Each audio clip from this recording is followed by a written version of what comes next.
இன்னைக்கு ஒரு அருமையான இடத்த பற்றி தான் நம்ம பார்க்க போகிறோம். இந்த வீடியோக்குள்ளே பார்க்குறத பொறுத்து இப்போ அந்த வீடியோ பார்த்த உடனே உங்களுக்கு தெரிஞ்சது எந்த இடமா இருக்கும் அப்படின்ட்டு. ஆமாம், கண்டிப்பாக இது ஒரு ஷாப்பிங் பண்ணுறதுக்கு ஒரு ஏற்ற இடம் தாங்க. ஆனால் ஷாப்பிங்கில் ரெண்டு வகை உண்டு. ஒன்று வந்து ஆன்லைன் மூலமாக ஷாப்பிங் பண்ணுவாங்க. இன்னொன்று வந்து மக்கள் நேரடியாக அந்த இடத்துக்கே அந்த பொருளை பார்த்து அதை பிடிச்சதாக பார்த்து எடுப்பாங்க. அது ரெண்டு விதமாக ஷாப்பிங் பண்ணுவாங்க. அதில் இப்போ மூணாவது ஒரு முறையும் கலந்துருக்கு. என்ன முறை அப்படின்னா, பழைய பொருட்கள் நம்ம உபயோகம் பண்ண வேண்டாம் அப்படின்ட்டு யூஸ் ஆகிற ஒரு பொருள் அடுத்தவங்களுக்கு அது பயன்படுற குற்றமாக இருக்குது. அந்தளவுக்கு பயன்படுற நம்மளுக்கு பயன் இல்லை, ஆனால் அடுத்தவங்களுக்கு அது பயன்படுது. அந்த மாதிரி பொருட்களும் இப்போ நேரடியாக வந்து ஷாப்பிங் பண்ணுறதுக்கு பல இடங்களில் அந்த வாய்ப்பினை ஏற்படுத்தி கொடுக்காங்க.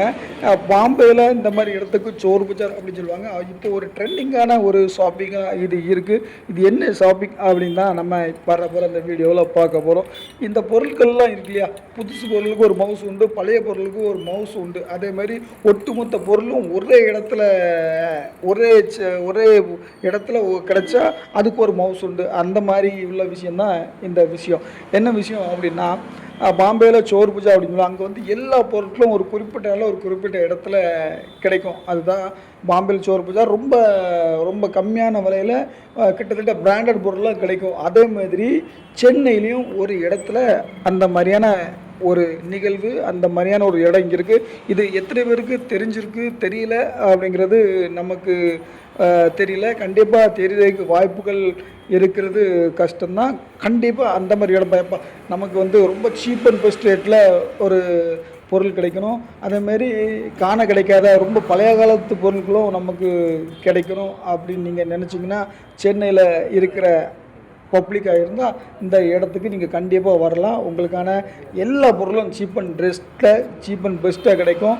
உங்களுக்கு புதுசாகவும் கிடைக்கும், அதே இது பழசுலேயும் கிடைக்கும். அதே மாதிரி ரொம்ப பழைய பொருட்கள், இந்த பொருள்லாம் நம்ம வாங்க முடியுமா அப்படின்னு நீங்கள் நினச்சாலும் இந்த இடத்துல கண்டிப்பாக கிடைக்கும்.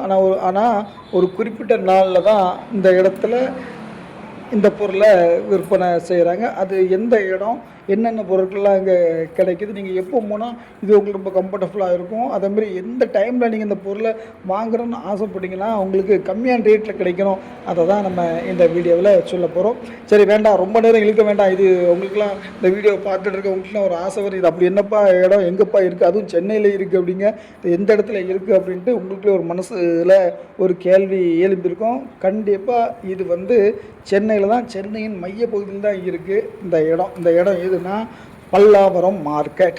சென்னையில் பல்லாவரம் மார்க்கெட்டு இப்போ வந்து ரொம்ப ஃபேமஸாக போயிட்டுருக்கு. நிறைய பேருக்கு இந்த பல்லாவரம் மார்க்கெட்னால் என்னன்ட்டு தெரிய வந்திருக்கு. இந்த பல்லாவரம் மார்க்கெட்டு எங்கே இருக்குது அப்படின்னா, ஏர்போர்ட் பக்கத்தில் தான் இருக்குது இந்த பல்லாவரம் மார்க்கெட்.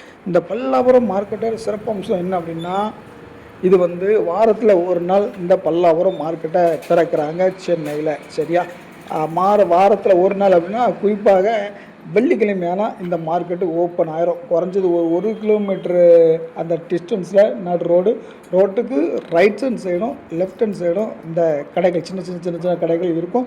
எல்லா பொருளும், எல்லா எலக்ட்ரிக் பொருள்லேருந்து, மொபைல் பொருள்லேருந்து, பெட்டில் இருந்து, ஃபர்னிச்சரில் இருந்து, பிளாஸ்டிக் பொருட்கள்லேருந்து, அனைத்து வீட்டு உபயோகப் பொருட்கள், எல்லா பொருட்களும் புதுசும் கிடைக்கிது, பழசும் கிடைக்கிது. பெரும்பாலும் பழசை கொஞ்சம் வேலைகள்லாம் பார்த்து புதுசுமாக ரெடி பண்ணி கொடுக்குறாங்க. ரொம்ப சீப் அண்ட் பெஸ்ட்டு ரேட்டில் உங்களுக்கு கிடைக்கும். இங்கே நான் எப்பவும் போகணும் அப்படின்னு நான் ஏற்கனவே சொன்ன இந்த மாதிரி எந்த டைமில் போனால் பெஸ்ட்டாக இருக்கும் அப்படின்னா, நீங்கள் என்ன பண்ணிக்கணும் அப்படின்னா, முதல்ல காலைல 7 மணிக்கு கடையெல்லாம் சிறு வியாபாரிகள்லாம் ஆரம்பிச்சிடுறாங்க.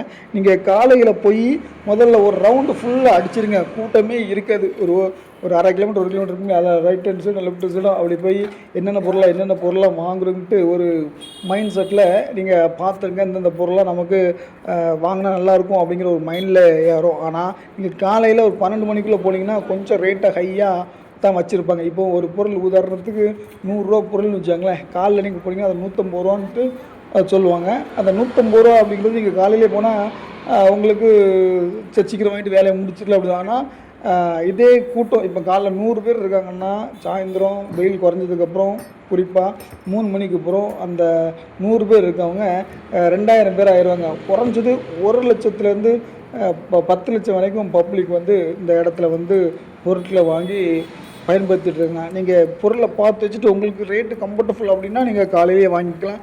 இல்லை இந்த பொருள் இன்னும் கொஞ்சம் சீப்பாக கிடச்சா நல்லா இருக்குமே அப்படின்னு நினச்சிங்கன்னா நீங்கள் கொஞ்சம் ஈவினிங், அதாவது கடை அடைக்கிற பொருள் பெரும்பாலும் இந்த சந்தை வந்து சாயந்தரம் 8 மணிக்கெலாம் க்ளோஸ் பண்ணிடுறாங்க. நீங்கள் கரெக்டாக ஒரு 7 மணிக்கெலாம் நீங்கள் வாங்க ஆரம்பிச்சிங்கன்னா, இப்போ அந்த ரூ. 100 பொருளையே நீங்கள் ஏற்கனவே ஒரு பொருள் ரூ. 100 வாங்கணும்னு வச்சுருந்தீங்களா, நீங்கள் கேட்கும் ரூ. 150. ஆனால் இந்த பொருளை உங்களுக்கு இந்த ரூ. 100 பொருளை உங்களுக்கு ரூ. 70 கிடைக்கும் வாய்ப்பு இருக்குது. ஏன்னா எல்லாமே சிறு சிறு வியாபாரிகள் தான். சரியா கொண்டு வந்தாச்சு, விற்கலை, சரி எப்படியாட்டு முதலுக்காட்டு காசாக ஆக்கிடுவோம் அப்படிங்கிற மாதிரி ஒரு சிந்தனையில் அவங்க வந்து உடனே அவங்களுக்கு சீப் அண்ட் பெஸ்ட்டாக தந்துடுவாங்க. நான் பார்த்து ரொம்ப வியந்துட்டேன். உண்மையிலங்க, நான் பார்த்து ரொம்ப வியந்துட்டேன். எல்லா பொருளும் கிட்டத்தட்ட எல்லா பொருளும் கிடைக்குது. நல்ல ஒரு அந்த பழைய காலத்து நம்ம தூர போடுற வாளியில் இருந்து தூர போடுற பொருள் முதல்ல இப்போ அதை வந்து அவங்க ஒரு பொருளாக விற்கிறாங்க. தான் ஒரு ஆளுக்கு தேவையில்லாத பொருள் இன்னொருக்கு தேவைப்படுங்கிறத மார்க்கெட் ஆக்கி அவங்க அந்த விற்கிறாங்க.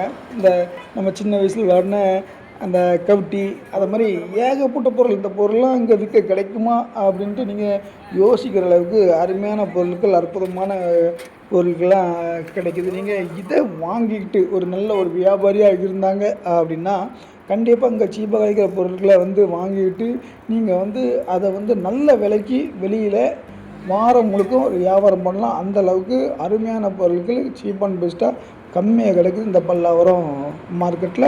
இது வந்து இப்போ புது ட்ரெண்டு, இப்போ புதுசாக தான் ஆரம்பிச்சேன். கடந்த ஒரு 2-3 வருடங்களாக தான் இங்கே வந்து இந்த மாதிரி பொருட்கள்லாம் பர்டிகுலராக ஒரு குறிப்பிட்ட நாளில் விற்கிறாங்க. ஒரு அருமையான ஒரு எல்லாரும் பார்க்க வேண்டிய பொருட்கள், அந்த பழைய காலத்து சிற்பங்கள், பழைய காலத்து பொருட்கள், பழைய காலத்தில் உள்ள அந்த சிம்னி விளக்குகள், பழைய காலத்து ரேடியோக்கள், பழைய காலத்து அந்த மியூசிக் சிஸ்டங்கள், பழைய காலத்து வீணை கீனை எல்லாமே A to Z உங்களுக்கு இந்த இடத்துல கிடைக்குது. இந்த இடம் தான் பல்லாவரம் மார்க்கெட். ஓகே மக்களே, இந்த வீடியோ பற்றி ஏதாவது கமெண்ட்ல தெரியுங்க.